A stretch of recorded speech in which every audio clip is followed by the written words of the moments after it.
ਵਾਹਿਗੁਰੂ ਸਾਹਿਬ ਜੀ।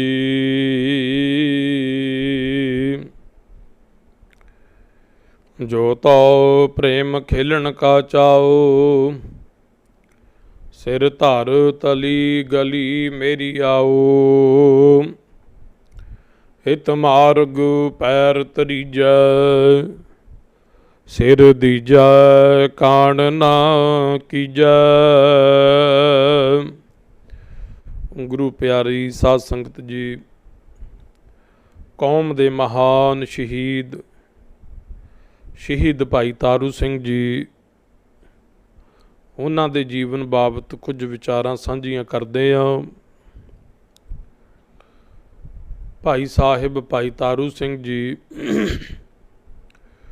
ਜਿਨ੍ਹਾਂ ਦਾ ਸਿੱਖ ਧਰਮ ਦੇ ਵਿੱਚ ਬਹੁਤ ਵੱਡਾ ਸ਼ਹੀਦਾਂ ਦੇ ਵਿੱਚੋਂ ਨਾਮ ਹੈ। ਆਪ ਜੀ ਦੀ ਐਸੀ ਲਾਸ਼ਾਨੀ ਸ਼ਹਾਦਤ ਜਿਹਨੂੰ ਸਿੱਖ ਧਰਮ ਕਦੇ ਵੀ ਭੁੱਲ ਨਹੀਂ ਸਕਦਾ। ਮਹਾਨ ਕੁਰਬਾਨੀ ਭਾਈ ਸਾਹਿਬ ਭਾਈ ਤਾਰੂ ਸਿੰਘ ਜੀ ਦੀ। ਆਪ ਜੀ ਦਾ ਜਨਮ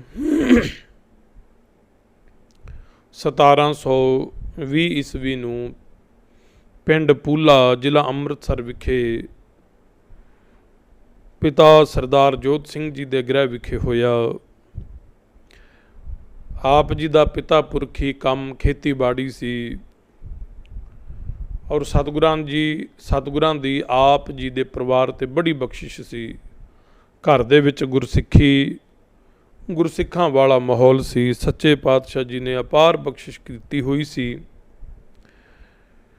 ਸੋ ਬਚਪਨ ਤੋਂ ਹੀ ਆਪ ਜੀ ਨੂੰ ਗੁਰਮਤਿ ਦਾ ਗਿਆਨ ਘਰ ਦੇ ਵਿੱਚੋਂ ਪ੍ਰਾਪਤ ਹੋਇਆ।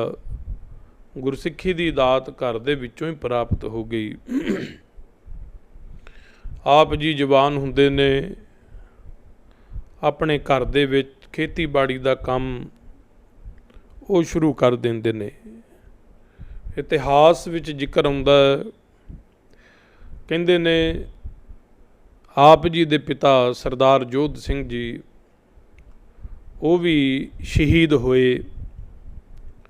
ਸੋ ਆਪ ਜੀ ਬੜੇ ਨੇਕ ਸੁਭਾਅ ਦੇ, ਸੇਵਾ ਔਰ ਸਿਮਰਨ ਵਾਲੇ। ਆਇਆ ਗਿਆ ਕੋਈ ਵੀ ਕਿਸੇ ਵੀ ਧਰਮ ਦਾ ਹੋਵੇ, ਕਿਸੇ ਵੀ ਜਾਤ ਮਜ਼ਹਬ ਦਾ ਹੋਵੇ, ਹਰ ਇੱਕ ਦੀ ਸੇਵਾ ਟਹਿਲ ਕਰਦੇ। ਹਰ ਇੱਕ ਦੀ, ਕੋਈ ਵੀ ਲੋੜਵੰਦ ਆਪ ਜੀ ਦੇ ਘਰ ਆ ਜਾਂਦਾ। ਸੋ ਆਪ ਜੀ ਉਹਦੀ ਹਰ ਪ੍ਰਕਾਰ ਦੀ ਪੂਰਤੀ ਕਰਦੇ। ਹਰ ਪ੍ਰਕਾਰ ਦੀ ਲੋੜ, ਧਨ, ਰਸਤ ਵਸਤ, ਅਨਾਜ, ਜੋ ਵੀ ਦੁਨਿਆਵੀ ਲੋੜ ਹੁੰਦੀ, ਆਪ ਜੀ ਹਰ ਇੱਕ ਦੀ ਪੂਰੀ ਕਰਦੇ। ਬਹੁਤ ਦੂਰ ਦੂਰ ਤੱਕ ਆਪ ਜੀ ਦਾ ਨਾਮ ਲੋਕਾਂ ਦੇ ਵਿੱਚ ਹੋਣ ਲੱਗ ਗਿਆ। ਉਹ ਸਮਾਂ ਐਸਾ ਸੀ ਗੁਰਮੁਖੋ, 1716 ਦੇ ਵਿੱਚ ਬੰਦਾ ਸਿੰਘ ਬਹਾਦਰ ਜੀ ਦੀ ਸ਼ਹੀਦੀ ਤੋਂ ਬਾਅਦ ਜੋ ਖਾਲਸਾ ਰਾਜ ਬੰਦਾ ਸਿੰਘ ਬਹਾਦਰ ਜੀ ਨੇ ਕਾਇਮ ਕੀਤਾ ਸੀ, ਉਸ ਤੋਂ ਬਾਅਦ ਮੁਗਲ ਹਕੂਮਤ ਨੇ ਉਹਨਾਂ ਨੇ ਸਿੱਖਾਂ ਦੇ ਮੁੱਲ ਪਾਉਣੇ ਸ਼ੁਰੂ ਕਰ ਦਿੱਤੇ। ਸਿੱਖਾਂ ਦੇ ਸਿਰਾਂ ਦੇ ਮੁੱਲ ਪੈ ਗਏ। ਇੱਥੋਂ ਤੱਕ ਉਸ ਸਮੇਂ ਦਾ ਲਾਹੌਰ ਦਾ ਗਵਰਨਰ ਜ਼ਕਰੀਆ ਖਾਨ ਸੀ, ਜਿਹੜਾ ਕਿ ਬਹੁਤ ਹੀ ਕੱਟੜ ਸੀ, ਸਿੱਖਾਂ ਦਾ ਬਹੁਤ ਵੱਡਾ ਦੁਸ਼ਮਣ ਸੀ। ਉਹਨੇ ਇਹ ਗੱਲ ਦੂਰ ਦੂਰ ਤੱਕ ਫੈਲਾ ਦਿੱਤੀ ਸੀ ਕਿ ਜਿੱਥੇ ਵੀ ਕੋਈ ਸਿੱਖ ਮਿਲਦਾ ਹੈ, ਮੈਨੂੰ ਦੱਸਿਆ ਜਾਵੇ। ਛੋਟੀ ਤੋਂ ਵੀ ਛੋਟੀ ਉਹਦੀ ਗੱਲ ਨੂੰ ਵੱਡਾ ਕਰਕੇ ਪੇਸ਼ ਕਰਨਾ ਔਰ ਉਸ ਗੱਲ ਨੂੰ ਗੁਨਾਹ ਬਣਾ ਦੇਣਾ, ਜ਼ੁਲਮ ਬਣਾ ਕੇ ਉਹਨੂੰ ਸ਼ਹੀਦ ਕਰ ਦੇਣਾ। ਸੋ ਇੱਦਾਂ ਦਾ ਜਦੋਂ ਸਿੱਖਾਂ ਦੇ ਸਿਰਾਂ ਦੇ ਮੁੱਲ ਪੈਣੇ ਸ਼ੁਰੂ ਹੋ ਗਏ, ਉਸ ਸਮੇਂ ਦੇ ਵਿੱਚ ਫਿਰ ਸਿੱਖ ਖਾਲਸਾ ਪੰਥ ਆਪੋ ਆਪਣੇ ਟਿਕਾਣੇ ਛੱਡ ਕੇ ਜੰਗਲਾਂ ਦੇ ਵਿੱਚ, ਛੰਭਾਂ ਦੇ ਵਿੱਚ ਟਿਕਾਣਾ ਕਰਨਾ ਸ਼ੁਰੂ ਕਰ ਦਿੱਤਾ। ਜਦੋਂ ਕਿਤੇ ਮੌਕਾ ਮਿਲਦਾ, ਆਪਣੇ ਧਾਰਮਿਕ ਸਥਾਨਾਂ 'ਤੇ ਜਾ ਕੇ ਦਰਸ਼ਨ ਦੀਦਾਰ ਕਰਦੇ। ਸ੍ਰੀ ਦਰਬਾਰ ਸਾਹਿਬ ਹਰਿਮੰਦਰ ਸਾਹਿਬ ਵਿਖੇ ਇਸ਼ਨਾਨ ਪਾਣੀ ਕਰ ਆਉਂਦੇ, ਸਤਿਗੁਰਾਂ ਦੇ ਦੀਦਾਰ ਕਰਦੇ। ਸੋ ਇੱਦਾਂ ਹੀ ਸਮਾਂ ਲੰਘਦਾ ਗਿਆ। ਜਿਹੜੇ ਦੁਸ਼ਟ ਸੀ, ਜਿਹੜੇ ਪਾਪੀ ਸੀ, ਸਿੱਖਾਂ ਦਾ ਘਾਣ ਕਰ ਰਹੀ ਸੀ, ਉਹਨਾਂ ਦਾ ਸਮੇਂ ਸਮੇਂ 'ਤੇ ਸਿੰਘ ਸੋਧਾ ਵੀ ਲਾਉਂਦੇ ਸੀ। ਸੋ ਇਸੇ ਤਰ੍ਹਾਂ ਸਿੱਖਾਂ ਦੇ ਵਿੱਚ ਵੀ ਭਾਈ ਤਾਰੂ ਸਿੰਘ ਜੀ ਦਾ ਬੜਾ ਸਤਿਕਾਰ ਸੀ, ਕਿਉਂਕਿ ਆਪ ਜੀ ਖਾਸ ਤੌਰ ਤੇ ਜਿੰਨੀ ਵੀ ਖੇਤੀਬਾੜੀ ਕਰਦੇ ਸੀ ਉਹ ਸਾਰੀ ਦੀ ਸਾਰੀ ਆਪਣੇ ਜੋਗੀ ਰੱਖ ਕੇ ਸਿੰਘਾਂ 'ਤੇ ਖਰਚ ਕਰ ਦਿੰਦੇ ਸੀ। ਸਿੰਘਾਂ ਨੂੰ ਲੰਗਰ ਪ੍ਰਸ਼ਾਦਾ ਛਕਾਉਣਾ, ਸਿੰਘਾਂ ਨੇ ਵੀ ਆ ਕੇ, ਸਿੱਖਾਂ ਨੇ ਆ ਕੇ ਆਪ ਜੀ ਦੇ ਕੋਲ ਲੰਗਰ ਪ੍ਰਸ਼ਾਦਾ ਛਕਣਾ, ਹਰ ਪ੍ਰਕਾਰ ਦੀ ਆਪ ਜੀ ਸਿੱਖਾਂ ਦੀ ਮਦਦ ਕਰਦੇ, ਸੇਵਾ ਕਰਦੇ, ਕਿਉਂਕਿ ਆਪ ਜੀ ਦੇ ਅੰਦਰ ਗੁਰਮਤ ਕੁੱਟ-ਕੁੱਟ ਕੇ ਭਰੀ ਹੋਈ ਸੀ। ਸੇਵਾ ਹਰ ਵਕਤ, ਸਿਮਰਨ ਹਰ ਵਕਤ ਚਿੱਤ ਦੇ ਵਿੱਚ ਚੱਲਦਾ ਰਹਿੰਦਾ ਸੀ। ਇੱਕ ਇੱਕ ਸਵਾਸ ਕਰਕੇ ਸਤਿਗੁਰਾਂ ਤੋਂ ਅਰਪਣ ਸੀ। ਇੰਨਾ ਤਗੜਾ ਜੀਵਨ, ਦੂਰ ਦੂਰ ਤੱਕ ਆਪ ਜੀ ਦੀ ਪ੍ਰਸਿੱਧੀ ਹੋ ਗਈ। ਇਹ ਗੱਲ ਲਾਹੌਰ ਦਰਬਾਰ ਤੱਕ ਵੀ ਪਹੁੰਚ ਗਈ ਆਪ ਜੀ ਦੇ ਬਾਰੇ, ਪਰ ਉਹਨਾਂ ਨੂੰ ਕੋਈ ਐਸਾ ਮੁੱਦਾ ਚਾਹੀਦਾ ਸੀ, ਐਸਾ ਬਹਾਨਾ ਚਾਹੀਦਾ ਸੀ ਜਿਹਦੇ ਨਾਲ ਆਪ ਜੀ ਨੂੰ ਸ਼ਹੀਦ ਕੀਤਾ ਜਾ ਸਕੇ ਜਾਂ ਆਪ ਜੀ ਦੇ ਇਹ ਕਾਰਜ ਰੋਕੇ ਜਾ ਸਕਣ। ਸੋ ਵਾਹਿਗੁਰੂ ਜੀ ਦਾ ਕੁਝ ਹੁਕਮ ਹੀ ਇੱਦਾਂ ਦਾ ਹੋਇਆ। ਇਤਿਹਾਸ ਦੇ ਵਿੱਚ ਜ਼ਿਕਰ ਹੁੰਦਾ, ਕਹਿੰਦੇ ਨੇ ਇੱਕ ਕੋਈ ਰਹੀਮ ਬਖਸ਼ ਨਾਮ ਦਾ ਗਰੀਬ ਉਹ ਭਾਈ ਤਾਰੂ ਸਿੰਘ ਜੀ ਕੋਲ ਆਇਆ, ਆ ਕੇ ਫਰਿਆਦੀ ਹੋਇਆ, ਬੇਨਤੀ ਕੀਤੀ, ਭਾਈ ਸਾਹਿਬ ਜੀ ਮੇਰੇ ਤੇ ਬਹੁਤ ਵੱਡੀ ਬਿਪਤਾ ਆਣ ਪਈ ਹੈ। ਭਾਈ ਸਾਹਿਬ ਜੀ ਨੇ ਬੜਾ ਸਤਿਕਾਰ ਦਿੱਤਾ, ਪ੍ਰਸ਼ਾਦਾ ਪਾਣੀ ਛਕਾਇਆ, ਪਿਆਰ ਨਾਲ ਬਿਠਾਇਆ, ਪੁੱਛਿਆ ਕਿ ਆਪ ਜੀ ਦੱਸੋ ਕੀ ਹੋਇਆ ਹੈ ਆਪ ਜੀ ਨੂੰ।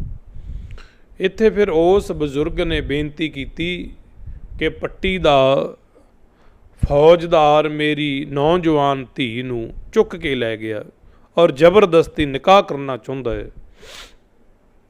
ਉਹ ਅਯਾਸ਼ ਹੈ, ਮੇਰੀ ਬੇਟੀ ਨਹੀਂ ਮੰਨਦੀ। ਸੋ ਮੈਂ ਲਾਹੌਰ ਦਰਬਾਰ ਦੇ ਵਿੱਚ ਵੀ ਪਹੁੰਚ ਕੀਤੀ ਹੈ, ਜ਼ਕਰੀਆ ਖਾਨ ਕੋਲੇ, ਪਰ ਮੇਰੀ ਉੱਥੇ ਸੁਣਵਾਈ ਨਹੀਂ ਹੋਈ। ਮੈਨੂੰ ਪਤਾ ਲੱਗਾ ਕਿ ਸਿੱਖ ਨੇ ਧੰਨ ਸਾਹਿਬ ਸ੍ਰੀ ਗੁਰੂ ਗੋਬਿੰਦ ਸਿੰਘ ਸਾਹਿਬ ਮਹਾਰਾਜ ਜੀ ਦਾ ਪੰਥ ਹੈ, ਉਹਦੇ ਕੋਲ ਜਾ ਕੇ ਫਰਿਆਦੀ ਹੋ, ਤੁਹਾਡੀ ਫਰਿਆਦ ਉੱਥੇ ਸੁਣੀ ਜਾਏਗੀ। ਸੋ ਮੈਂ ਆਪ ਜੀ ਦੇ ਕੋਲ ਬੇਨਤੀ ਲੈ ਕੇ ਆਇਆ। ਆਪ ਜੀ ਸਿੰਘਾਂ ਨੂੰ ਜਾਣਦੇ ਹੋ, ਆਪ ਜੀ ਦੇ ਕੋਲ ਸਿੱਖਾਂ ਦਾ ਆਉਣਾ ਜਾਣਾ ਹੈ, ਅਤੇ ਮੇਰੀ ਫਰਿਆਦ ਜ਼ਰੂਰ ਪ੍ਰਵਾਨ ਕਰੋ, ਮੇਰੀ ਬੇਨਤੀ ਪ੍ਰਵਾਨ ਕਰੋ, ਮੇਰੀ ਧੀ ਨੂੰ ਉਸ ਦੁਸ਼ਟ ਪਾਪੀ ਕੋਲੋਂ ਛਡਵਾ ਕੇ ਲਿਆਓ। ਭਾਈ ਤਾਰੂ ਸਿੰਘ ਜੀ ਨੇ ਸਿੰਘਾਂ ਦੇ ਨਾਲ ਛੰਭ ਜੰਗਲਾਂ ਦੇ ਵਿੱਚ ਰਾਬਤਾ ਕਾਇਮ ਕੀਤਾ। ਸਾਰੀ ਵਿਥਿਆ ਸਿੰਘਾਂ ਨੇ ਆ ਕੇ ਇਸ ਰਹੀਮ ਬਖਸ਼ ਦੇ ਕੋਲੋਂ ਸੁਣੀ ਔਰ ਰਾਤ ਨੂੰ ਹੀ ਪੱਟੀ ਦੇ ਫੌਜਦਾਰ ਨੂੰ ਜਾ ਕੇ ਰਿਹਾ, ਉਹਦੇ ਕੋਲੋਂ ਇਸ ਬਜ਼ੁਰਗ ਦੀ ਧੀ ਨੂੰ ਛਡਵਾ ਕੇ ਲਿਆਂਦਾ ਔਰ ਪਰਿਵਾਰ ਦੇ ਸਪੁਰਦ ਕੀਤਾ।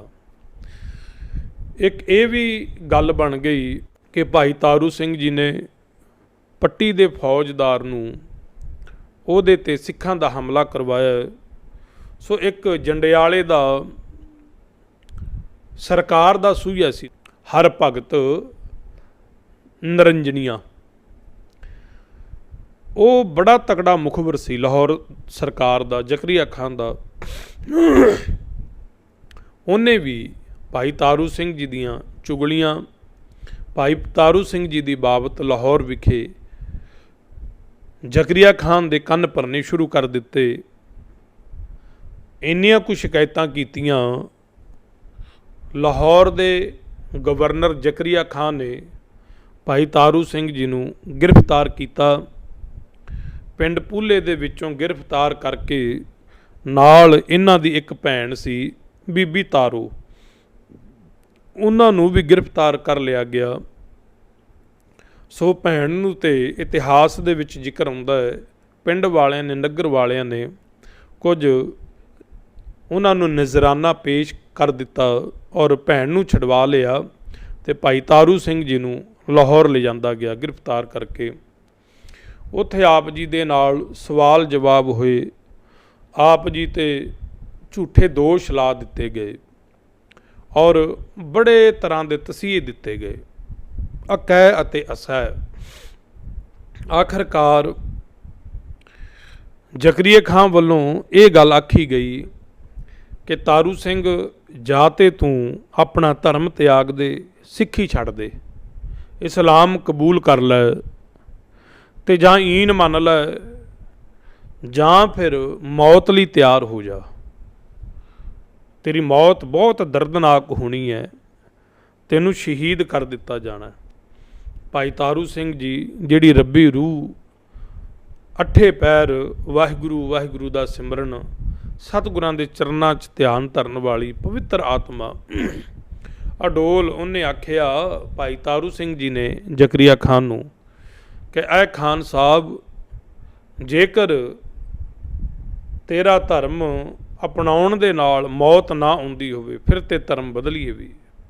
ਮੌਤ ਨਿਸ਼ਚਿਤ ਹੈ, ਇੱਕ ਨਾ ਇੱਕ ਦਿਨ ਆਉਣੀ ਹੈ, ਇਹਦਾ ਕੋਈ ਡਰ ਨਹੀਂ, ਕੋਈ ਪ੍ਰਵਾਹ ਨਹੀਂ।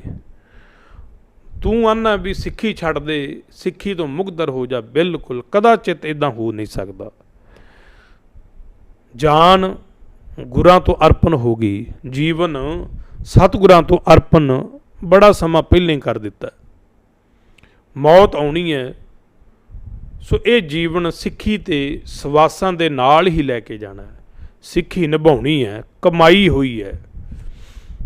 ਸੋ ਜ਼ਕਰੀਆ ਖਾਨ ਨੂੰ ਜਦੋਂ ਇੱਦਾਂ ਦੇ ਬੋਲ ਭਾਈ ਤਾਰੂ ਸਿੰਘ ਜੀ ਨੇ ਬੋਲੇ, ਜ਼ਕਰੀਆ ਖਾਨ ਕਹਿੰਦਾ ਕਿ ਮੈਂ ਤੇਰੇ ਸਿਰ ਦੇ ਵਿੱਚ ਛਿੱਤਰ ਮਾਰ ਕੇ ਤੇਰੇ ਸਿਰ ਦੇ ਸਾਰੇ ਵਾਲ ਝਾੜ ਦੇਣੇ ਆ।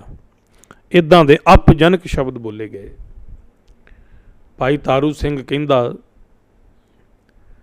ਕਿ ਖਾਨ ਸਾਹਿਬ ਇਹ ਤੇ ਸਮਾਂ ਹੀ ਦੱਸੇਗਾ, ਸਿਰ ਦੇ ਵਿੱਚ ਛਿੱਤਰ ਕਿਹਦੇ ਪੈਂਦੇ ਨੇ ਔਰ ਕਿਹਦੇ ਵਾਲ ਝੜਦੇ ਆ, ਔਰ ਕਿਹੜਾ ਅੱਗੇ ਲੱਗ ਕੇ ਜਾਂਦਾ ਹੈ।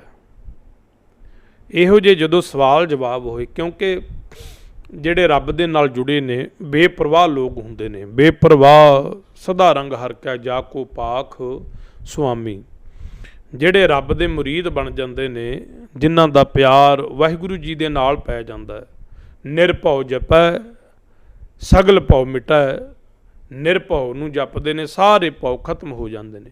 ਉਹਨਾਂ ਨੂੰ ਪਰਵਾਹ ਨਹੀਂ ਹੁੰਦੀ ਕੌਣ ਤਖਤ ਤੇ ਬੈਠਾ ਹੈ, ਕੌਣ ਰਾਜਾ ਹੈ, ਕੌਣ ਰੰਕ ਹੈ, ਕੌਣ ਭਿਖਾਰੀ ਹੈ, ਗਰੀਬ ਹੈ, ਅਮੀਰ ਹੈ। ਉਹਨਾਂ ਦੇ ਲਈ ਇਹ ਗੱਲਾਂ ਮਾਇਨੇ ਨਹੀਂ ਰੱਖਦੀਆਂ।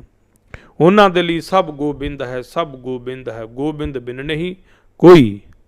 ਜਿਹੜਾ ਵੀ ਕੋਈ ਜ਼ੁਲਮ ਕਰਦਾ ਹੈ, ਉਹਦੇ ਵਿਰੁੱਧ ਆਵਾਜ਼ ਉਠਾਉਂਦੇ ਨੇ। ਆਵਾਜ਼ ਉਠਾਉਣਾ ਹੀ ਗੁਰਮਤਿ ਦਾ ਮੁੱਖ ਸਿਧਾਂਤਾਂ ਦੇ ਵਿੱਚੋਂ ਇੱਕ ਸਿਧਾਂਤ ਔਰ ਇੱਕ ਉਦੇਸ਼ ਵੀ ਹੈ, ਜਿਹਦੀ ਸ਼ੁਰੂਆਤ ਧੰਨ ਸਾਹਿਬ ਸ੍ਰੀ ਗੁਰੂ ਨਾਨਕ ਦੇਵ ਮਹਾਰਾਜ ਜੀ ਨੇ ਕਰ ਦਿੱਤੀ ਸੀ। ਮੁੱਢ ਗੁਰੂ ਨਾਨਕ ਸਾਹਿਬ ਜੀ ਨੇ ਬੰਨ੍ਹਿਆ। ਆਪ ਜੀ ਨੇ ਬਾਬਰ ਨੂੰ ਵੀ ਜਾਬ ਰੱਖਿਆ।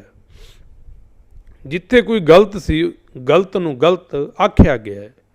ਚਾਹੇ ਗੁਰੂ ਸਾਹਿਬ ਜੀ ਦਾ ਜੀਵਨ ਪੜ੍ਹ ਲਵੋ, ਗੁਰੂ ਸਾਹਿਬਾਨਾਂ ਨੇ ਵੀ ਵਿਰੋਧ ਕੀਤਾ, ਹਮੇਸ਼ਾ ਹੀ ਗਲਤ ਨੂੰ ਗਲਤ, ਸਹੀ ਨੂੰ ਸਹੀ ਆਖਿਆ।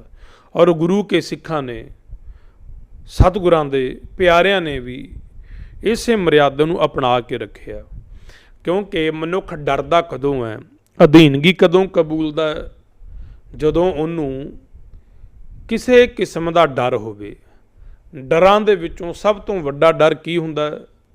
ਸਭ ਤੋਂ ਵੱਡਾ ਡਰ ਸੰਗਤ ਜੀ ਹੁੰਦਾ ਮੌਤ ਦਾ। ਮੌਤ ਦਾ, ਕਿ ਮੌਤ ਆ ਜਾਣੀ ਹੈ, ਇਹਨਾਂ ਨੇ ਮੈਨੂੰ ਮਾਰ ਦੇਣਾ ਹੈ। ਮੌਤ ਤੋਂ ਡਰਦਾ ਬੰਦਾ ਫਿਰ ਗੁਰਮੁਖੋ ਬੜਾ ਕੁਝ ਕਰਦਾ ਹੈ, ਬੜਾ ਕੁਝ। ਤੇ ਸਿੰਘ ਤੇ ਪਹਿਲਾਂ ਹੀ ਕਹਿੰਦੇ ਨੇ, ਸਤਿਗੁਰਾਂ ਨੇ ਬਚਨ ਕਰ ਦਿੱਤੇ ਨੇ, ਪਹਿਲਾਂ ਮਰਨ ਕਬੂਲ ਜੀਵਨ ਕੀ ਛੱਡ ਆਸ। ਕਿ ਜੀਵਨ ਦੀ ਆਸ ਛੱਡ ਦੇ, ਪਹਿਲਾਂ ਮਰਨ ਕਬੂਲ ਕਰ, ਫਿਰ ਇਸ ਗੁਰੂ ਨਾਨਕ ਦੇ ਦਰ ਤੇ ਤੈਨੂੰ ਪ੍ਰਵਾਨਗੀ ਹੈ, ਫਿਰ ਗੁਰਮਤਿ ਦੀ ਜਮਾਤ ਦਾ ਤੂੰ ਵਿਦਿਆਰਥੀ ਬਣ ਸਕਦਾ। ਸੋ ਗੁਰਮੁਖੋ ਸਭ ਤੋਂ ਵੱਡਾ ਡਰ ਹੁੰਦਾ ਮੌਤ ਦਾ। ਜਦੋਂ ਮੌਤ ਦਾ ਡਰ ਖਤਮ ਹੋ ਜਾਏ, ਫਿਰ ਗੁਰਮੁਖੋ ਪ੍ਰਵਾਹ ਨਾਹੀਂ ਸੱਚੇ ਕੀਰੀ, ਬਾਜ ਸੱਚੇ ਨਾਹੀਂ। ਵਾਹਿਗੁਰੂ ਪ੍ਰਵਾਹ ਨਾਹੀਂ ਕਿਸੇ ਕੀਰੀ, ਬਾਜ ਸੱਚੇ ਨਾਹੀਂ। ਫਿਰ ਕਿਸੇ ਦੀ ਪ੍ਰਵਾਹ ਨਹੀਂ ਹੁੰਦੀ ਇੱਕ ਉਸ ਅਕਾਲ ਪੁਰਖ ਵਾਹਿਗੁਰੂ ਜੀ ਤੋਂ ਬਿਨਾਂ। ਉਹ ਜਗਦੇ ਨਹੀਂ, ਡਰਦੇ ਨਹੀਂ, ਜਿਹੜੀ ਗੱਲ ਕਹਿਣੀ ਹੈ ਕਹਿ ਦੇਣੀ ਹੈ, ਚਾਹੇ ਕੋਈ ਖੜਾ ਹੋਵੇ ਸਾਹਮਣੇ, ਕੋਈ ਪਰਵਾਹ ਨਹੀਂ ਕਰਦੇ। ਭਾਈ ਤਾਰੂ ਸਿੰਘ ਜੀ ਨੇ ਡਟ ਕੇ ਆਪਣਾ ਪੱਖ ਰੱਖਿਆ ਜ਼ਕਰੀਆ ਖਾਨ ਦੇ ਕੋਲ। ਜਿੰਨਾ ਚਿਰ ਤੇ ਗੱਲ ਨਿਜਤਾ ਤੱਕ ਰਹੀ, ਵਿਅਕਤੀਗਤ ਗੱਲ ਤੱਕ ਠੀਕ ਸੀ, ਪਰ ਜਦੋਂ ਗੱਲ ਸਿੱਖੀ ਦੀ ਆ ਗਈ, ਸਿੱਖੀ ਸਿਧਾਂਤਾਂ ਦੀ ਆ ਗਈ, ਸਤਿਗੁਰਾਂ ਦੀ ਆ ਗਈ, ਕੇਸਾਂ ਦੀ ਆ ਗਈ, ਉੱਥੇ ਗੁਰਮੁਖੋ ਭਾਈ ਤਾਰੂ ਸਿੰਘ ਜੀ ਨੇ ਸਖਤ ਸਟੈਂਡ ਲਿਆ।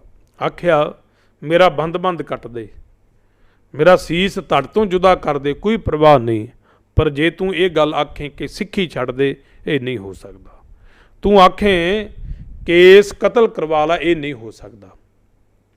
ਭਾਈ ਤਾਰੂ ਸਿੰਘ ਜੀ ਨੇ ਜ਼ਕਰੀਆ ਖਾਨ ਨੂੰ ਜਦੋਂ ਇਹ ਬੋਲ ਬੋਲੇ, ਜ਼ਕਰੀਆ ਖਾਨ ਕਹਿੰਦਾ ਵੇਖਦਾ ਤੇਰੇ ਵਾਲ ਕਿਵੇਂ ਨਹੀਂ ਕੱਟੇ ਜਾਂਦੇ। ਇਤਿਹਾਸ ਦੇ ਵਿੱਚ ਇੱਕ ਜ਼ਿਕਰ ਆਉਂਦਾ, ਇੱਦਾਂ ਵੀ ਵਿਚਾਰ ਹੈ, ਕਹਿੰਦੇ ਜਦੋਂ ਭਾਈ ਤਾਰੂ ਸਿੰਘ ਜੀ ਦੇ ਕੈਂਚੀ ਦੇ ਨਾਲ ਕੇਸ ਕੱਟਣ ਲੱਗੇ, ਉਹ ਕੈਂਚੀ ਭਾਈ ਤਾਰੂ ਸਿੰਘ ਜੀ ਦੇ ਕੇਸਾਂ ਨੂੰ ਕੱਟ ਨਹੀਂ ਸਕੀ। ਆਖੋ ਸਤਨਾਮ ਸ੍ਰੀ ਵਾਹਿਗੁਰੂ। ਕੱਟ ਨਹੀਂ ਸਕੀ। ਕਿਹਾ ਜਾਂਦਾ ਕਿ ਕੇਸ ਹੀ ਇੰਨੇ ਮਜ਼ਬੂਤ ਹੋ ਗਏ, ਕਈ ਗੁਰਮੁਖ ਤੇ ਇੱਥੋਂ ਤੱਕ ਕਹਿੰਦੇ ਆ ਭਾਈ ਤਾਰੂ ਸਿੰਘ ਜੀ ਦੇ ਕੇਸ ਤਾਰਾਂ ਵਰਗੇ ਬਣ ਗਏ, ਕੈਂਚੀ ਨਹੀਂ ਸੀ ਚੱਲੀ।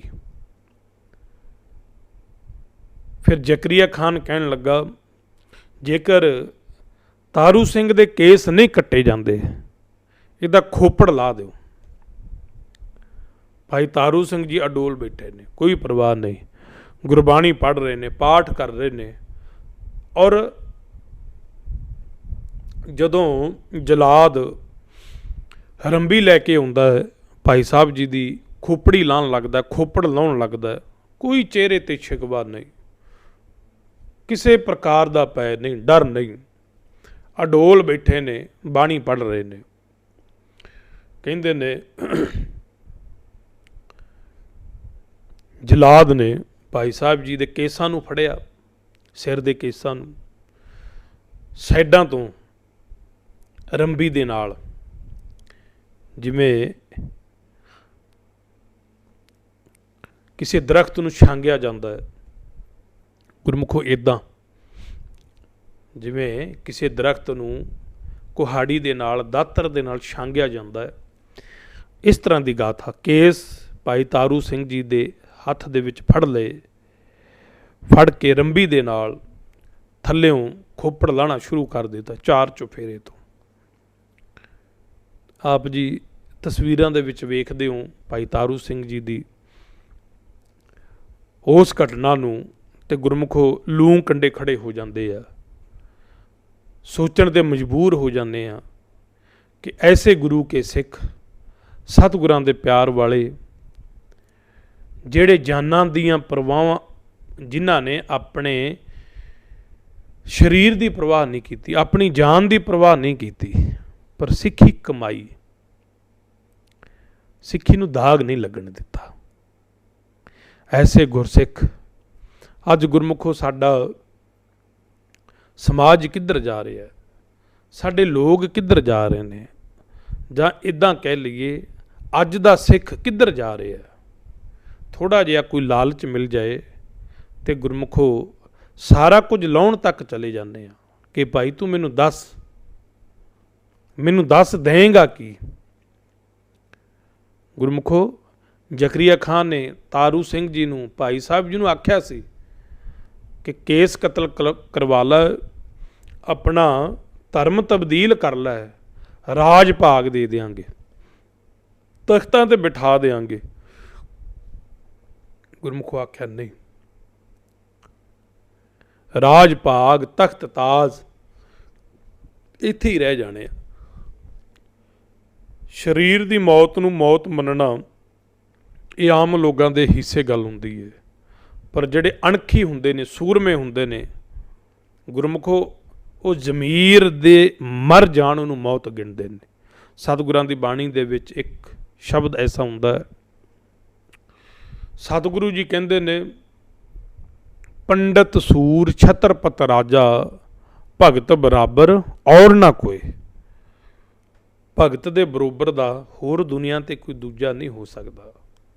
ਪੰਡਤ, ਗਿਆਨੀ, ਸੂਰ, ਸੂਰਮਾ, ਛਤਰਪਤ, ਛਤਰਪਤੀਆਂ, ਪਾਤਸ਼ਾਹੀਆਂ ਦੇ ਛਤਰ ਝੁਲਦੇ ਹੋਣ, ਰਾਜ ਭਾਗ ਹੋਵੇ, ਭਗਤ ਬਰਾਬਰ ਔਰ ਨਾ ਕੋਈ। ਪਰ ਗੁਰਸਿੱਖ ਦੇ ਵਿੱਚ ਸੱਚੇ ਪਾਤਸ਼ਾਹ ਨੇ ਬਖਸ਼ਿਸ਼ ਕੀਤੀ ਹੈ, ਸਾਰੇ ਗੁਣ ਇਹਨੂੰ ਬਖਸ਼ੇ ਨੇ। ਰਾਜ ਮੈਂ ਰਾਜ, ਜੋਗ ਮੈਂ ਜੋਗੀ, ਤਪ ਮੈਂ ਤਪੀਸਰ, ਗ੍ਰਸਤ ਮੈਂ ਭੋਗੀ। ਸਤਿਗੁਰਾਂ ਨੇ ਆਪਣੇ ਸਿੱਖ ਨੂੰ ਆਪਣੇ ਵਰਗਾ ਬਣਾਇਆ। ਗੁਰੂ ਕਲਗੀਧਰ ਪਾਤਸ਼ਾਹ ਜੀ ਨੇ ਖਾਲਸਾ ਪੰਥ ਸਾਜਿਆ, ਉਦੋਂ ਸਾਰੇ ਦਾ ਸਾਰਾ ਆਪਣੇ ਪੰਥ ਨੂੰ ਸੰਭਾਲ ਦਿੱਤਾ, ਸਾਰਾ ਕੁਝ। ਉਹਨਾਂ ਦੇ ਅੱਗੇ ਹੱਥ ਜੋੜ ਕੇ ਖਲੋ ਗਏ, ਪੰਜ ਸਿੰਘਾਂ ਦੇ ਅੱਗੇ, ਕਿ ਖਾਲਸਾ ਜੀ, ਮੈਂ ਗਰੀਬ, ਮੈਂ ਨਿਮਾਣਾ, ਮੇਰੇ ਤੇ ਬਖਸ਼ਿਸ਼ ਕਰੋ। ਜਿਵੇਂ ਆਪ ਜੀ ਨੂੰ ਖੰਡੇ ਬਾਟੇ ਦੀ ਪੌਲ ਪ੍ਰਾਪਤ ਹੋਈ ਹੈ, ਮੇਰੇ ਤੇ ਬਖਸ਼ਿਸ਼ ਕਰੋ, ਮੈਨੂੰ ਵੀ ਪੌਲ ਦਿਓ ਔਰ ਗੋਬਿੰਦ ਰਾਏ ਤੋਂ ਗੋਬਿੰਦ ਸਿੰਘ ਬਣਾਓ। ਤੁਸੀਂ ਸਿੰਘ ਬਣਿਓ, ਮੈਨੂੰ ਵੀ ਸਿੰਘ ਬਣਾਓ। ਗੁਰਮੁਖੋ, ਐਸੀ ਵਡਿਆਈ, ਐਸੀ ਬਖਸ਼ਿਸ਼ ਗੁਰੂ ਨੇ ਆਪਣਿਆਂ ਸਿੱਖਾਂ ਤੇ ਕੀਤੀ, ਆਪਣੇ ਵਰਗਾ ਬਣਾ ਲਿਆ। ਹਰ ਕਾ ਸੇਵਕ ਸੋ ਹਰ ਜੇਹਾ, ਭੇਦ ਨਾ ਜਾਣੋ ਮਾਨਸ ਦੇਹਾ। ਸੱਚੇ ਪਾਤਸ਼ਾਹ ਨੇ ਕੋਈ ਪਰਦਾ ਰੱਖਿਆ ਹੀ ਨਹੀਂ, ਰੱਖਿਆ ਹੀ ਨਹੀਂ, ਕਿਸੇ ਵੀ ਪ੍ਰਕਾਰ ਦਾ ਕੋਈ ਪਰਦਾ ਨਹੀਂ। ਆਖਿਆ ਭਾਈ ਤੂੰ ਮਿਹਨਤ ਕਰ, ਜੀਵਨ ਕਮਾ, ਗੁਰਸਿੱਖੀ ਨੂੰ ਕਮਾ, ਤੇਰੇ 'ਚ ਤੇ ਮੇਰੇ 'ਚ ਕੋਈ ਫਰਕ ਨਹੀਂ। ਖਾਲਸਾ ਮੇਰੋ ਰੂਪ ਹੈ ਖਾਸ, ਖਾਲਸੇ ਮੈਂ ਹੂੰ ਕਰੋ ਨਿਵਾਸ। ਪਾਤਸ਼ਾਹ ਨੇ ਕਿੰਨੀ ਵਡਿਆਈ ਬਖਸ਼ ਦਿੱਤੀ ਕਿ ਮੇਰਾ ਹੀ ਰੂਪ ਹੈ ਖਾਲਸਾ। ਪਰ ਕੋਈ ਖਾਲਸਾ ਬਣੇ ਤਾਂ ਸਹੀ, ਲੋੜ ਹੈ ਬਣਨ ਦੀ। ਭਾਈ ਤਾਰੂ ਸਿੰਘ ਜੀ ਬਣੇ ਸੀ, ਪੂਰੇ ਖਾਲਸੇ ਸੀ, ਪੂਰੇ ਸਿੰਘ ਸੀ। ਮਹਾਰਾਜ ਨੇ ਸਾਰਾ ਕੁਝ ਗੁਰਸਿੱਖ ਨੂੰ ਬਖਸ਼ਿਆ। ਸੰਤ ਸਿਪਾਹੀ ਵਾਲੀ ਪਦਵੀ ਮਹਾਰਾਜ ਨੇ ਬਖਸ਼ੀ ਹੈ। ਰੋਹ ਵਿਚਾਰ, ਭਾਈ ਤਾਰੂ ਸਿੰਘ ਜੀ ਡੋਲੇ ਨਹੀਂ, ਉਹਨਾਂ ਦਾ ਖੋਪੜ ਰੰਬੀ ਦੇ ਨਾਲ ਲਾ ਦਿੱਤਾ ਗਿਆ। ਸੀ ਨਹੀਂ ਕੀਤੀ, ਮੁਖ ਤੋਂ ਸੀ ਨਹੀਂ ਉਚਾਰੀ। ਇਹ ਜਿਹੜਾ ਸਮਾਂ ਸੀ, ਇਤਿਹਾਸ ਦੇ ਵਿੱਚ ਜ਼ਿਕਰ ਹੁੰਦਾ ਹੈ 1745 ਸਨ ਸੀ, ਜਦੋਂ ਆਪ ਜੀ ਦੀ ਸ਼ਹਾਦਤ ਹੋਈ। ਕਹਿੰਦੇ ਨੇ ਖੋਪੜ ਲਾਣ ਤੋਂ ਬਾਅਦ ਆਪ ਜੀ 22 ਦਿਨ ਜਿਉਂਦੇ ਰਹੇ, 22 ਦਿਨ। ਐਸੀ ਗਾਥਾ ਵਾਪਰੀ, ਕਹਿੰਦੇ ਨੇ ਜ਼ਕਰੀਆ ਖਾਨ ਨੂੰ ਬੰਨ ਪੈ ਗਿਆ, ਵੈਦ ਹਕੀਮਾਂ ਨੇ ਬੜਾ ਇਲਾਜ ਕੀਤਾ, ਬੰਨ ਨਹੀਂ ਖੁੱਲਿਆ। ਕਿਸੇ ਨੇ ਆਖਿਆ ਕਿ ਭਾਈ ਤਾਰੂ ਸਿੰਘ ਜੀ ਉਹਦੇ ਕੋਲ ਜਾਓ, ਉਹ ਤੁਹਾਨੂੰ ਕੋਈ ਨਾ ਕੋਈ ਰਾਹ ਪਾਉਣਗੇ। ਕਹਿੰਦੇ ਨੇ ਭਾਈ ਤਾਰੂ ਸਿੰਘ ਜੀ ਕੋਲੇ ਬੇਨਤੀ ਕੀਤੀ ਗਈ ਕਿ ਖਾਨ ਸਾਹਿਬ ਦਾ ਬੰਨ ਨਹੀਂ ਖੁੱਲਦਾ, ਤੁਸੀਂ ਕੁਝ ਦੱਸੋ। ਫਿਰ ਕਹਿੰਦੇ ਨੇ ਭਾਈ ਤਾਰੂ ਸਿੰਘ ਜੀ, ਉਹਨਾਂ ਨੇ ਆਪਣਾ ਜੋੜਾ ਦਿੱਤਾ, ਜੁੱਤੀ, ਕਹਿੰਦੇ ਉਹਦੇ ਸਿਰ ਦੇ ਵਿੱਚ ਮਾਰੋ। ਜਿਹੜਾ ਬਚਨ ਪਹਿਲਾਂ ਹੋਇਆ ਸੀ ਨਾ, ਜਦੋਂ ਜ਼ਕਰੀਆ ਖਾਨ ਕਹਿੰਦਾ ਸੀ ਭਾਈ ਤਾਰੂ ਸਿੰਘ ਜੀ ਨੂੰ ਕਿ ਵੇਖਦੇ ਹਾਂ ਤੇਰੇ ਕੇਸ ਕਿਵੇਂ ਨਹੀਂ ਕਤਲ ਹੁੰਦੇ, ਤੇਰੇ ਸਿਰ ਦੇ ਵਿੱਚ ਇੰਨੀਆਂ ਜੁੱਤੀਆਂ ਮਾਰਾਂਗੇ ਕਿ ਜੁੱਤੀਆਂ ਦੇ ਨਾਲ ਹੀ ਤੇਰੇ ਸਿਰ ਦੇ ਕੇਸ ਖਤਮ ਹੋ ਜਾਣਗੇ, ਝੜ ਜਾਣਗੇ। ਭਾਈ ਤਾਰੂ ਸਿੰਘ ਜੀ ਨੇ ਆਖਿਆ ਸੀ ਵੇਖਾਂਗੇ ਕਿਹਦੇ ਖਤਮ ਹੁੰਦੇ ਨੇ। ਬਚਨ ਗੁਰਸਿੱਖ ਦਾ ਹੋ ਗਿਆ। ਫਿਰ ਕਹਿੰਦੇ ਨੇ ਭਾਈ ਤਾਰੂ ਸਿੰਘ ਜੀ ਦਾ ਜੋੜਾ ਲਿਜਾਇਆ ਗਿਆ, ਜ਼ਕਰੀਆ ਖਾਨ ਦੇ ਸਿਰ ਦੇ ਵਿੱਚ ਮਾਰਦੇ ਨੇ, ਪਹਿਲਾਂ ਪੋਲਾ ਜਿਹਾ ਮਾਰਦੇ ਆ, ਉਹਨੂੰ ਸੁੱਖ ਮਹਿਸੂਸ ਹੁੰਦਾ, ਆਰਾਮ ਆਉਂਦਾ, ਬੰਨ ਖੁੱਲ੍ਹਦਾ। ਉਹ ਕਹਿੰਦਾ ਹੋਰ ਜ਼ੋਰ ਦੀ ਮਾਰੋ। ਜਿੰਨੀ ਜ਼ੋਰ ਦੀ ਸਿਰ ਦੇ ਵਿੱਚ ਭਾਈ ਤਾਰੂ ਸਿੰਘ ਜੀ ਦਾ ਜੋੜਾ ਵੱਜਦਾ ਹੈ, ਭਾਈ ਤਾਰੂ ਸਿੰਘ ਜੀ ਦੀ ਜੁੱਤੀ ਵੱਜਦੀ ਹੈ, ਉਹਨਾਂ ਉਹਨੂੰ ਆਰਾਮ ਆਉਂਦਾ, ਉਹਨਾਂ ਉਹਦਾ ਬੰਨ ਖੁੱਲ੍ਹਦਾ। ਕਹਿੰਦੇ ਨੇ ਭਾਈ ਤਾਰੂ ਸਿੰਘ ਜੀ ਦੀਆਂ ਇੰਨੀਆਂ ਜੁੱਤੀਆਂ ਸਿਰ ਦੇ ਵਿੱਚ ਪਈਆਂ, ਇੰਨੀਆਂ ਜੁੱਤੀਆਂ ਪਈਆਂ, ਆਖਰਕਾਰ ਮੌਤ ਦੇ ਘਾਟ ਚਲਾ ਗਿਆ। ਭਾਈ ਤਾਰੂ ਸਿੰਘ ਜੀ ਦੀ ਜੁੱਤੀ ਨੇ ਸਮੇਂ ਦੇ ਗਵਰਨਰ ਨੂੰ, ਲਾਹੌਰ ਦੇ ਗਵਰਨਰ ਨੂੰ, ਜ਼ਕਰੀਆ ਖਾਨ ਨੂੰ ਜੁੱਤੀ ਦੇ ਨਾਲ ਹੀ ਮਾਰ ਦਿੱਤਾ, ਅੱਗੇ ਲਾ ਕੇ ਲਗੇ। ਫਿਰ ਕਹਿੰਦੇ ਨੇ 22 ਦਿਨ ਬਾਅਦ 1745 ਨੂੰ ਆਪ ਜੀ ਸ਼ਹਾਦਤ ਪ੍ਰਾਪਤ ਕਰ ਗਏ। ਔਰ ਉਹਨਾਂ ਦਾ ਮਾਣ, ਉਹਨਾਂ ਦਾ ਸਨਮਾਨ ਅੱਜ ਇੰਨਾ ਕੁ ਹੈ। ਅਰਦਾਸ ਹੁੰਦੀ ਹੈ ਹਰ ਇੱਕ ਗੁਰੂ ਘਰ ਦੇ ਵਿੱਚ, 2 ਸਮੇਂ ਤੇ ਹੁੰਦੀ ਹੀ ਹੈ। ਉਹਨਾਂ ਨੂੰ ਯਾਦ ਕੀਤਾ ਜਾਂਦਾ, ਜਿਨ੍ਹਾਂ ਸਿੰਘਾਂ ਸਿੰਘਣੀਆਂ ਨੇ ਧਰਮ ਹੇਤ ਸੀਸ ਦਿੱਤੇ, ਬੰਦ ਕਟਾਏ, ਖੋਪਰੀਆਂ ਲੋਹਾਈਆਂ। ਇਹ ਭਾਈ ਤਾਰੂ ਸਿੰਘ ਜੀ ਦੀ ਬਾਬਤ, ਖੋਪੜ ਭਾਈ ਤਾਰੂ ਸਿੰਘ ਜੀ ਦਾ ਲਿਆ। ਚਰਖੜੀਆਂ ਤੇ ਚੜੇ, ਤਨ ਆਰਿਆਂ ਨਾਲ ਚਰਾਏ ਗਏ, ਗੁਰਦੁਆਰਿਆਂ ਦੀ ਸੇਵਾ ਲਈ ਕੁਰਬਾਨੀਆਂ ਕੀਤੀਆਂ, ਧਰਮ ਨਹੀਂ ਹਾਰਿਆ, ਸਿੱਖੀ ਕੇਸਾਂ ਸਵਾਸਾਂ ਸੰਗ ਨਿਭਾਈ। ਤਿਨਾਂ ਦੀ ਸੇਵਾ ਕਮਾਈ ਦਾ ਧਿਆਨ ਧਰ ਕੇ ਖਾਲਸਾ ਜੀ ਬੋਲੋ ਜੀ ਵਾਹਿਗੁਰੂ ਜੀ। ਤਿਨਾਂ ਦਾ ਧਿਆਨ ਧਰ ਕੇ ਬੋਲੋ ਵਾਹਿਗੁਰੂ। ਇੱਦਾਂ ਗੁਰਮੁਖੋ ਹਰ ਰੋਜ਼ ਗੁਰੂ ਘਰਾਂ ਦੇ ਵਿੱਚ ਅਰਦਾਸ ਹੁੰਦੀ ਹੈ, ਉਹਨਾਂ ਨੂੰ ਯਾਦ ਕੀਤਾ ਜਾਂਦਾ ਹੈ, ਉਹਨਾਂ ਨੂੰ ਨਮਸਕਾਰ ਕੀਤੀ ਜਾਂਦੀ ਹੈ। ਭਾਈ ਤਾਰੂ ਸਿੰਘ ਜੀ ਦਾ ਜੀਵਨ ਮਹਾਨ, ਉਹਨਾਂ ਦਾ ਜੀਵਨ ਮਹਾਨ, ਉਹਨਾਂ ਦੀ ਕੁਰਬਾਨੀ ਉਸ ਤੋਂ ਵੀ ਮਹਾਨ। ਤਕਰੀਬਨ ਕਿੰਨੀ ਕੁ ਉਮਰ ਸੀ? 1720 ਦੇ ਵਿੱਚ ਆਪ ਜੀ ਦਾ ਜਨਮ ਹੁੰਦਾ ਹੈ। ਕਈ ਇਤਿਹਾਸਕਾਰਾਂ ਨੇ 1716 ਸਨ ਵੀ ਲਿਖਿਆ। ਖੈਰ 1720 ਜਨਮ ਮੰਨੀਏ ਤੇ 1745 ਦੇ ਵਿੱਚ 25 ਸਾਲ ਦੀ ਉਮਰ ਸੀ। 25 ਸਾਲ ਦੀ ਉਮਰ ਦੇ ਵਿੱਚ ਆਪ ਜੀ ਸ਼ਹਾਦਤ ਪ੍ਰਾਪਤ ਕਰ ਗਏ, ਸਿੱਖੀ ਸਿਦਕ ਨਿਭਾ ਗਏ। ਸੋ ਐਸੇ ਮਹਾਨ ਗੁਰਸਿੱਖਾਂ ਨੂੰ ਸਾਡਾ ਨਮਸਕਾਰ, ਸਾਡਾ ਪ੍ਰਣਾਮ ਹੈ। ਸੱਚੇ ਪਾਤਸ਼ਾਹ ਜੀ ਦੇ ਚਰਨਾਂ 'ਚ ਅਰਦਾਸ ਬੇਨਤੀ ਹੈ, ਪਾਤਸ਼ਾਹੋ ਸਾਡੇ ਤੇ ਬਖਸ਼ਿਸ਼ ਕਰੋ। ਸਾਡਾ ਵੀ ਜੀਵਨ ਥੋੜ੍ਹਾ ਜਿਹਾ ਕਿਣਕਾ ਇੱਕ ਜਿਸ ਜੀਵ ਵਸਾਵੇ ਤਾਂ ਕਿ ਮਹਿਮਾ ਗਣੀ ਨਾ ਆਵੇ, ਇੱਕ ਕਿਣਕਾ ਮਾਤਰ ਉਹਨਾਂ ਦੇ ਜੀਵਨ ਦੇ ਵਿੱਚੋਂ ਆ ਜਾਏ ਤੇ ਸਾਡਾ ਜੀਵਨ ਵੀ ਸਫਲ ਹੋ ਜਾਏ। ਸੋ ਹੋਈਆਂ ਬੇਅੰਤ ਭੁੱਲਾਂ ਦੀ ਖਿਮਾ ਸਤਿਗੁਰੂ ਔਰ ਗੁਰੂ ਕੀ ਸੰਗਤ ਬਖਸ਼ਣ ਯੋਗ ਹਨ। ਬੁਲਾਓ ਫਤਿਹ। ਵਾਹਿਗੁਰੂ ਜੀ ਕਾ ਖਾਲਸਾ, ਵਾਹਿਗੁਰੂ ਜੀ ਕੀ ਫਤਿਹ।